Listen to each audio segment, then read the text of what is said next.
today I'm going to paint the fuchsia flower. One of you guys actually, I posed the question, what flower should I paint next? And one of you guys said to paint fuchsias. So here I am giving it a go. And I'm just gonna lay it out there right from the start. This was a challenge. I was looking at that reference photo and I felt challenged the whole way through this painting.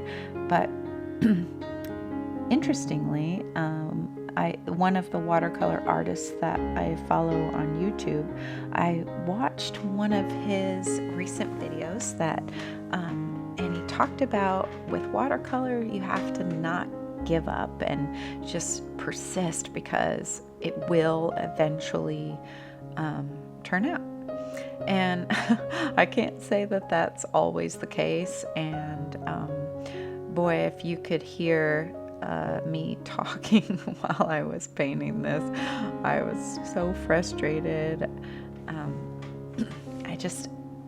I feel like I wasn't really using, I guess what I was trying to do was I was trying to darken the colors with their complementary color because that's what I, sort of learned that that's the best way to deepen a color for its shadows, and it just was not happening. I just wasn't sure why, but it was just not happening. And as you can see, I was like, all right, well, this dark area. So I went into a whole different purple color instead of deepening that purple. And then I decided, oh man, this is just not working out. So instead of just crumpling it up and throwing it across the room, I decided, you know what? I'm going to add a hummingbird. Because, when things aren't working out, add a hummingbird. I mean, that's what I always say.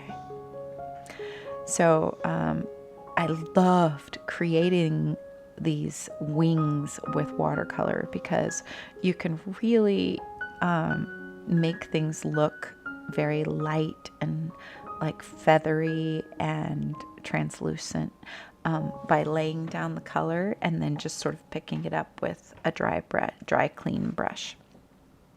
And yeah, so I did sketch out the perimeter of this bird before I started painting it. But yeah, and here he comes. You can see him come to life. Also, the watercolor set, and I will put a link down in the description for it if I can remember to. But the watercolor set that I used for this is just really fun and fantastic for painting things like birds and flowers, because it's got on one side, it's got all these metallic colors, metallic pinks and yellows and all the metallic like coppers and silvers and stuff. And so it's a little bit hard to see in the camera here, but I was able to make his feathers, his plumage, iridescent. I always feel like hummingbirds are iridescent, like their feathers are very like iridescent, and you can see that pop of green there. This watercolor palette also has like 6 or 7 neon colors, which I mean, if you can paint with neon and you're painting a hummingbird, then you should do so. I mean, let's be real. So I was really excited with how this hummingbird was coming out. He just looked very delicate and sweet. So I thought, all right, well, I'll let him dry and I'll get back to work over here on this flower that was just So now I'm adding in the dark shading around by mixing a little bit of green in with the red because it's a complement color. So you never want to darken your color with black. Like, you don't mix black with a color to make it darker. Add the complementary color and it darkens it up, and it's still that color. It doesn't look like, oh, there's black over on the side. So now I'm washing in a background, and I have to say this doesn't always work doing it after the fact like I'm doing here. I probably should have sketched out the whole situation and then did a wash of water and then, did this sort of background prior to painting the flower and the bird. But, I don't always follow what I should do or any kind of rules for that matter. So then here comes the second part of the painting that became frustrating. I felt like, and if you guys are painters, let me know in the comments, do you ever feel like you're just like, oh, I guess today I forgot how to paint? I was just like, all right, this usually works this way, and it just wasn't. So,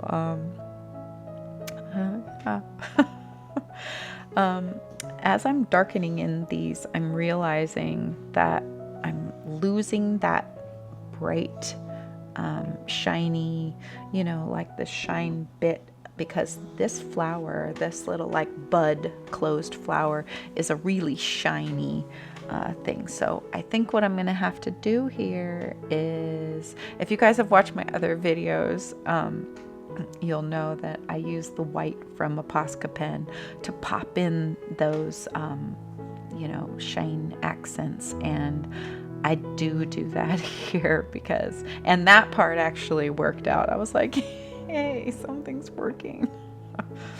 But I did find it really helpful to have placed the bird in there, because just for my psyche, it helped having something in there that I thought worked, like, okay, this part of it worked. So I can then take a breath and realize that the flowers are going to come together. So yeah. Oh, there I go with that Posca pen white to make the buds and those leaves shiny, and there it is. And I just put it right where in my reference photo it is. And I also used it to plot out those little wispy bits coming from the center of the flower. I guess they're called stamen, I think. And then there's just these little like bronzy, kind of red bronzy bits at the end with green. And then I darkened just the part of those wispy bits that is inside the flower so that they were more shadowed. So it made it look like they were, had a shadow on them from the flower. So now I'm doing something that I just hadn't really done because I was like not happy with how these leaves were turning out. So I took some of that white Posca pen and I mixed it with the green and sort of carved out those different segments of the leaves, and I did start feeling a little bit happy. I was like, okay, this is happening. This is working out. Yay. Yeah.